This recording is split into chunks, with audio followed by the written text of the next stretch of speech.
1 week to go. Oh my goodness. Hi, I'm Emma Stokes and this is my Dart 10K training video diary. And there's just 1 more week to go until I swim the Dart 10K. So that means that I've been training for 29 weeks of this year. But I've needed it. As many of you know, I am a relatively new swimmer, having only learned to swim properly last year. And so yeah, it's been quite a journey, but what have I been up to for the last 3 weeks? So basically 3 weeks ago today, I swam in an event over at Lake 62 in South Cerney, and I did a 3.8 distance. And my husband did it with me as well, because he's also now doing the Dart 10K, who says open water swimming isn't addictive. So yeah, we've been training together, which is really nice. He was a little bit faster than me, but we both really enjoyed it. And also, I've even got my 11-year-old stepdaughter swimming as well. She had a little introduction to open water swimming with Jason Tate a few weeks ago. So she's been signed off, which means she can come and swim at 86 and 32 with us now. So yeah, we're a family of open water swimmers. So after that, I did a tribe swim at 86 on a Wednesday. There was hardly anybody there when I got there because I was there super early, straight from work. So I felt like I had the lake virtually to myself, but it was so nice to have a different route to swim. And by the time I got out, the car park was filling up and lots of people were coming to join in with that night. So I'm really looking forward to next season. To be able to do that a little bit more. And I did my furthest distance as per the Dart 10K training diary. So I managed to do my 8K. And I didn't find it as hard as I thought I would. It's obvious that all the training is paying off. Yeah, it felt like a long way, but it wasn't impossible. I just broke it down, as I have been doing in my head, into sections, and I'm going to do that at the event as well. Basically, there's 4K to the first feeding station, then I think there's about another 3 or 4 to the second feeding station, and then it's to the finish. So it'll be a nice way of just breaking it down. I've got really into my nutrition now. I know what I'm doing before my swims and after. So the night before, I make sure I have a big bottle with an electrolyte drink in it. No booze the night before, ideally. The morning of a long swim, I've been having scrambled eggs with a wholemeal pita bread. So not too heavy, but really nutritious. And then having about half another bottle of electrolyte drinks, leaving the rest to have during my swim. And I've had 0 cramps since I've upped my hydration, and also the electrolytes have really helped.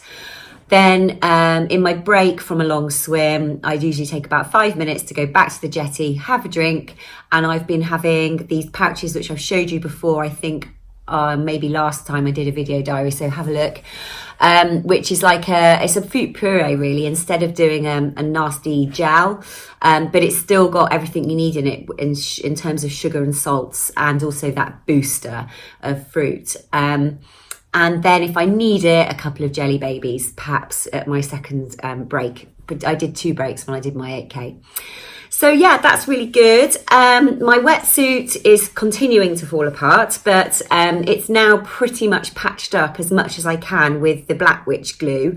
I managed to get Wiggle to send me a new DHB wetsuit,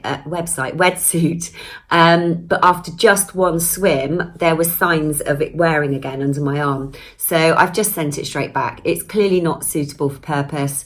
And I've asked for a refund. So fingers crossed that I'll be able to get a new wetsuit for next season. So what I'm going to do is not bother with a new one now. Just stick with my trusty old one, patched up, bless it, and then get measured up at the start of next season for one. So probably going to go for either a hub or I think it's a zone 3. That's what I've got my eye on.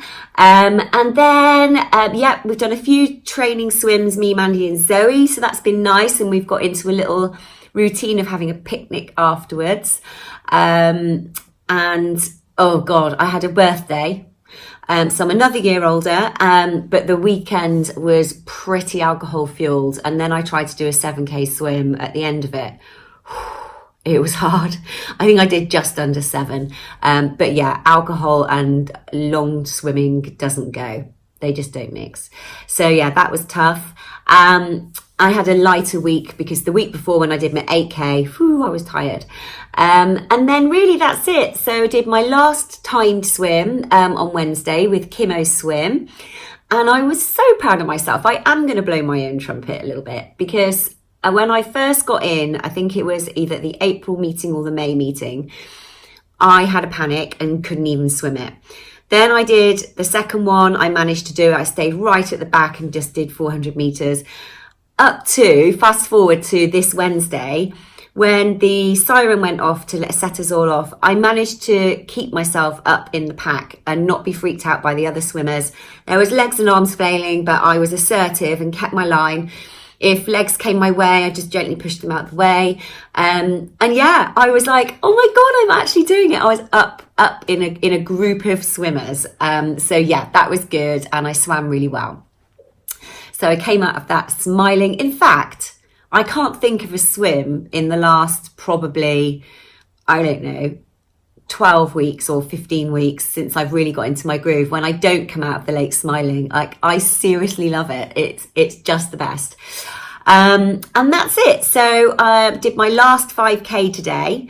Next week will literally be a taper week. So all I'm going to do is probably get in the Lido on Wednesday and do either a kilometre or maybe 1500 metres, something like that, just to keep the arms moving. But yeah, so I won't be going to Lake 86 now for a couple of weeks really, because then after Saturday when I do the darts, the following week I've got the Wild Y. So I'm not sure how wild it'll be because we haven't had much rain, but it's going to be so much fun anyway. So yeah, that's it really, up to date. I just thought I'd finish with a few things that I've learned in the last 29 weeks. So I've learned that I can overcome fears with guidance and the right mindset. And my mindset that helps me when I'm struggling is just to be gentle with myself and kind and patient.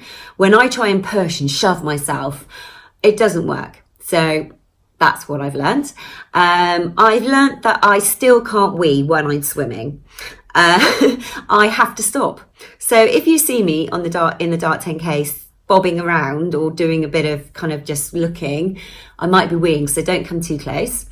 I'm no longer scared of what's under the water. In fact, I'm fascinated by it. Today, the water was crystal clear in some areas of the lake, and I could literally see the weeds. They were so beautiful, and fish. So rather than being scared of what's under the water, I'm now actually quite mesmerised by it. It was absolutely lovely. I don't think I'll ever be a hard-arsed winter open water swimmer. I just don't think I will. I feel the cold.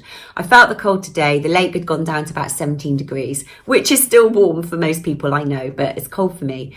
So I've invested in some neoprene socks. My feet are always cold, just in general life. So to put them through the Dart 10K with nothing on my feet, I just thought, I just want to enjoy this swim. So I wore those for the first time today. It is weird. My feet felt like they were really, really high, but I got used to it by the end. What else have I learnt? Swimming is my moving meditation. I just chill out. I absolutely love it. I can cough underwater. Who knew? And I think I'm more of a diesel engine than a fuel injected engine. Basically, you put me into 6th gear and I just cruise. I'm never going to be the fastest, but I definitely am an endurance swimmer. I absolutely love distance. And finally, I found my new love. I just think swimming will always be in my life in some way or form. And I didn't ever think I'd say that. So I guess never say never. And you never know what's around the corner.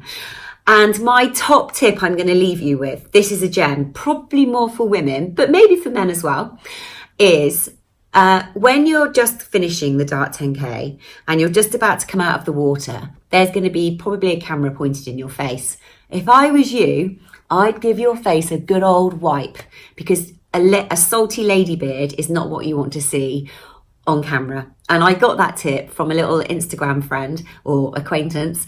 And I just thought I had to share that because I'm sure we've all got a little bit of fur on our faces. And yeah, I didn't want a salty lady beard. So that's what I'm going to leave you with on probably my last training diary, to be honest. I might do a little summary afterwards, after I've done the dart and the wild Y, just to give some kind of feedback on how I found it. But yeah, that's it from me. Over and out. Wish me luck. Oh, and I'm so close to hitting my doubling my target that I set myself for fundraising. I'm raising money for Refuge, and if you would like to donate, you go to the Just Giving page and you just type in Emma Stokes 73, and if you could donate, that would be amazing. But thank you for bearing with me during these last weeks, and I hope that you've learned something, or maybe not. Maybe you've just got really bored. I hope not. And I just want to be able to look back on these for years to come because it's been quite a journey. So see you on the other side.